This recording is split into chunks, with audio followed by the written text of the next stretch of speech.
Assalamualaikum warahmatullahi wabarakatuh. Bismillahirrahmanirrahim. Kita masih dalam pembahasan Mustalahul Hadis, yaitu sekarang mengenai hadis maudhu. Hadis maudhu yaitu hadis palsu. Apa itu hadis palsu? Al-maudhu'u, hadis maudhu, hadis yang dipalsukan.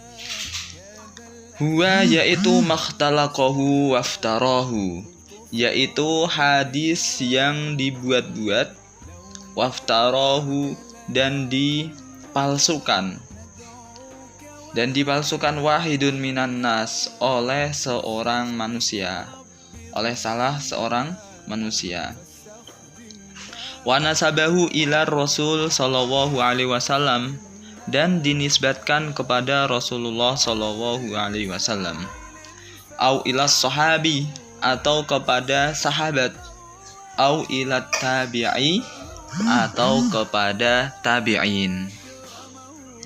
Wasababul wad'i, adapun sebab pemalsuan, faktor orang memalsukan hadis itu apa? Ada muddin, tidak tahu agama, atau tidak mempunyai agama. Wantisorul madhab, wantisorun limadhabin, dan fanatik madhab. Wantisorun limadhabin, dan fanatik terhadap madhabnya. Au ghalabatu jahlin, atau karena kebodohannya, sangat bodoh. Awit takarrubu, atau dekat, lil hukami, kepada pemerintah, atau dia untuk meraih kedekatan, lil hukami, pada pemerintah, bimadhihim, dengan memuji-muji mereka. Wa hukmuhu, adapun hukumnya, annahu batilun, bahwasanya hadis maudhu batil, salah, keliru.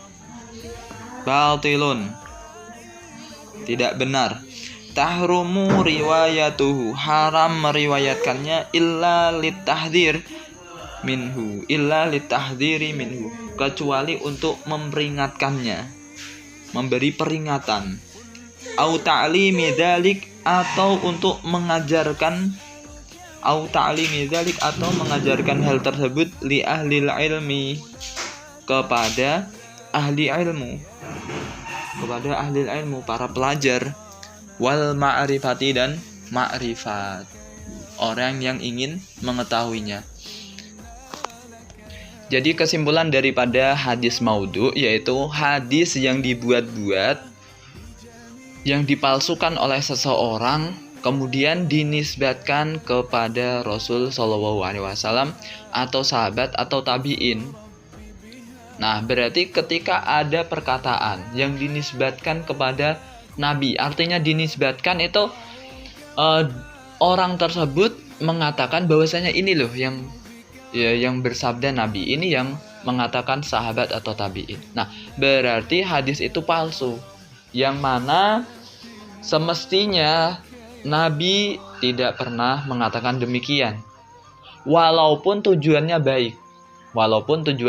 Semisal untuk memotivasi orang biar giat, biar ahli ibadah, biar apa. Akan tetapi Nabi tidak pernah mengatakan seperti itu, semisal. Nah, ini berarti pemalsuan hadis. Nah, berarti ketika ada perkataan, sebuah kalam, kemudian dinisbatkan kepada Nabi, yang mana Nabi tidak pernah mengatakan semasa hidupnya sama sekali, itu berarti hadis palsu. Kenapa masih dinamakan hadis? Iya, sebabnya masih dinisbatkan kepada Nabi, akan tetapi ini aslinya bukan hadis. Nah, faktor pemalsuan hadis itu dikarenakan apa?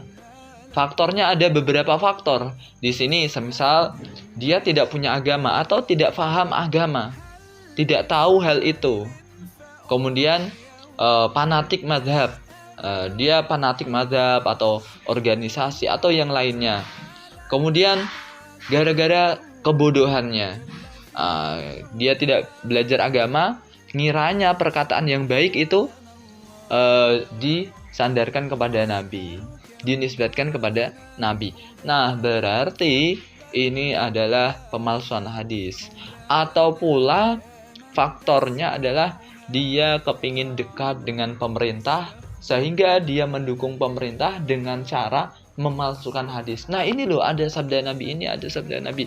Nah, demikian itu adalah hadis yang dipalsukan oleh oknum-oknum yang tidak bertanggung jawab. Nah, ketika kita menemukan hadis semacam itu yang tidak pernah diucapkan Rasul, berarti hukumnya bagaimana? Hukumnya adalah batil. Hukumnya adalah salah, tidak bisa dibuat apapun. Nah, itu kalau hadis dhaif masih mending. Hadis dhaif kemungkinan Nabi memang bersabda. Itu adalah sabda Nabi. Cuma orang yang menyampaikan aja yang tidak tepat atau dia sangat lemah dalam hafalan, dalam perawian atau yang lainnya. Adapun di sini walaupun orangnya semisal jujur, nah kok jujur kok memalsukan hadis, nah berarti dia sudah tidak terkategorikan jujur. Itu. Nah, otomatis di sini batil, haram diriwayatkan kecuali untuk memperingatkan aja. Semisal Ustadz mengatakan sebuah hadis, di sini hadis maudhu, kemudian ustadznya menjelaskan ini loh hadis palsu. Nah, demikian. Atau untuk tujuannya untuk mengajarkan seseorang supaya apa? Supaya tahu, oh ini loh hadis yang palsu begini, ini hadis yang bukan begini. Nah, ini adalah daripada hadis maudhu. Kemudian kita di bab berikutnya as-sahabatu, sahabat. Untuk istilah-istilah mengenai hadis kita sudah selesai. Namun di sini ada beberapa istilah terkait dengan isi hadis. Tidak mengenai tentang istilah nama hadis. Yaitu yang pertama as-sahabatu, sahabat. Sahabat itu siapa? As-sahabiyu, sahabat, huwa yaitu man laqiyan nabi, orang yang berjumpa dengan Nabi. Mukminan, dengan keadaan iman bihi dengannya. Dengan keadaan iman dengannya, wa ma ta'ala dzalik, dan meninggal atas keadaan iman. Jadi sahabat adalah orang yang bertemu dengan Nabi, beriman kepadanya, dan meninggal atas keimanan. Itu yang dinamakan sahabat. Wa hadza inda aktsaril muhaddisin. Definisi ini adalah menurut mayoritas ahli hadis. Wa yara ba'dul usuliyin syurutan ukhra. Menurut sebagian ahli usul, mereka memberi syarat yang lain, la budda minha fit tahaqquqis sahabat. Yaitu syaratnya yaitu harus benar-benar la budda minha fit tahaqquqis suhbah, harus benar-benar bersahabat dengan beliau, harus benar-benar bersahabat atau berteman dengan beliau. Nah, kalau cuma sekedar menjumpai aja, sekedar melihat, sekedar bertemu, itu tidak termasuk sahabat menurut usul. Menurut pakar usul itu tidak dikatakan sahabat, melainkan sahabat adalah orang yang benar-benar berteman, hidup dengan Nabi SAW.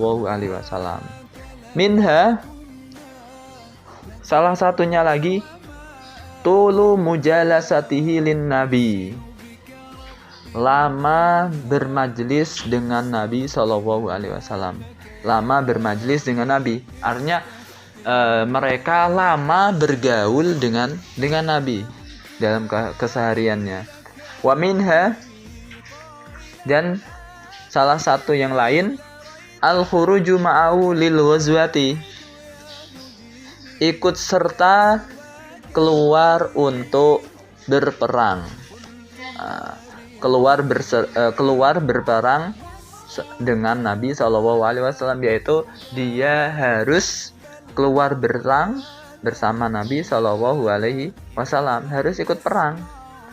Kemudian wa minha riwayatul hadis anhu, salah satunya lagi yaitu meriwayatkan hadis dari Nabi.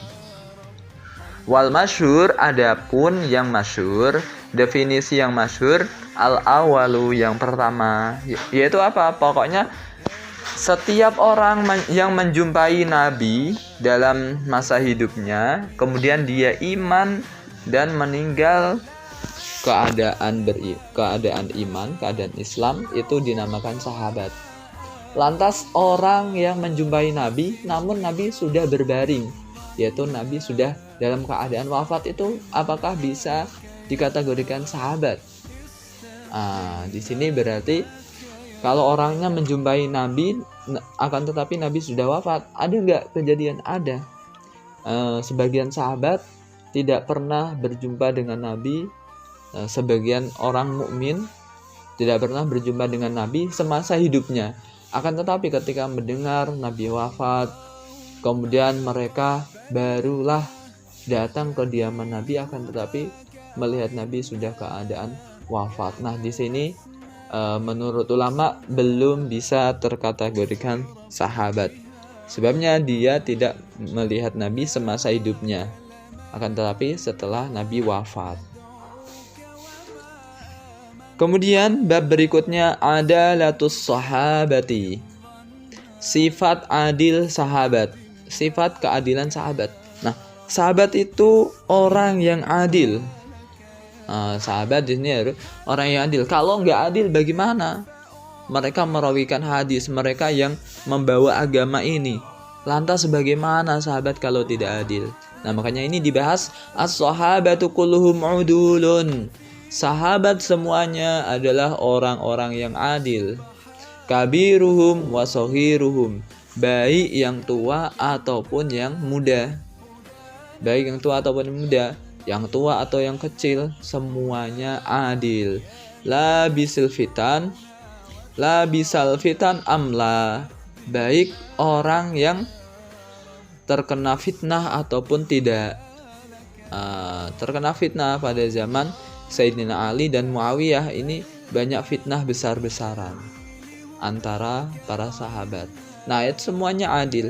Aisyahibal harba, yaitu orang yang menyaksikan perang. Al-aisyahidal harba, yaitu orang yang menyaksikan perang baina Ali wa Muawiyata, antara Sayyidina Ali dan Muawiyah.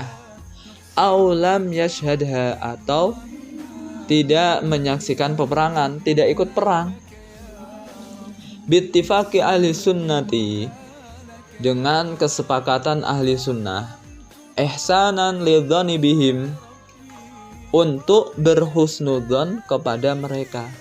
Untuk berhusnudzon kepada mereka, berbaik sangka. Sebenarnya kita wajib berbaik sangka kepada para sahabat. Sebenarnya para sahabatlah orang yang menyampaikan wahyu yang telah disampaikan Nabi Shallallahu Alaihi Wasallam. Wa nadharan ila ma tamahada lahum minal ma'athiri, dan juga untuk melihat sesuatu yang sudah direncanakan kepada mereka. Tamahada lahum, sesuatu yang direncanakan atau yang dipersiapkan untuk mereka. Wa nadharon ila ma tamahada lahum, dan memandang atau melihat pada sesuatu yang telah mereka persiapkan minal ma'athir, dari asar Nabi, riwayat yang diriwayatkan mereka, kemudian kehidupan mereka bersama Nabi, itu namanya ma'asir, asar, sejarah kehidupannya. Min imtisali awamirihi ba'dahu, yaitu mereka taat, mereka tunduk dan taat atas perintah-perintah setelah kepergian Rasul Shallallahu Alaihi Wasallam. Mereka tunduk taat atas perintah-perintah setelah kepergian Nabi Shallallahu Alaihi Wasallam. Wa fatahihim al-aqalima, dan mereka menundukkan daerah-daerah. Kita ketahui setelah kepergian Nabi, orang Muslim, para sahabat menundukkan daerah-daerah yang asalnya dikuasai oleh Romawi, kemudian mereka kuasai menjadi negara Islam. Nah, ini adalah jasa mereka. Ma'asir itu jasa, bisa diartikan jasa. Wa tablighihim anhu alkitaba was sunnata, dan mereka menyampaikan sunnah dan kitab. Mereka menyampaikan Al-Quran dan hadis.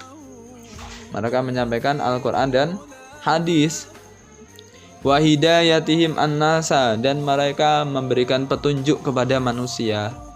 Wa muwadzabatihim 'alas sholati, dan mereka terus-menerus menunaikan sholat.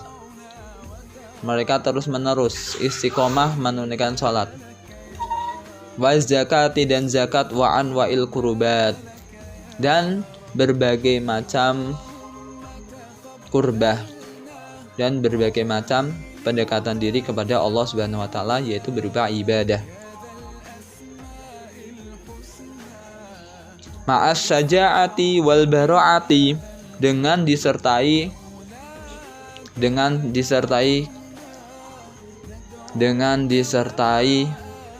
keberanian dan kemahiran. Wal karami, dan dermawan. Wal isari, dan mengutamakan yang lain, memprioritaskan yang lain. Wal akhlaqil hamidah, dan sifat terpuji. Allati lam takun fi ummatin minal umam al-mutaqaddimah, yang mana hal tersebut tidak dimiliki oleh umat-umat terdahulu.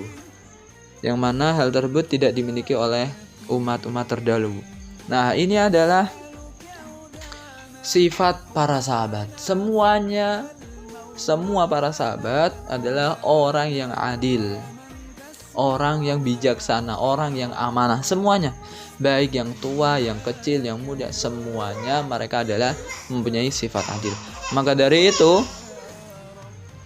kita wajib mempercayai mereka, karena merekalah orang yang membawa agama ini, orang yang menyampaikan agama ini sehingga bisa sampai kepada kita.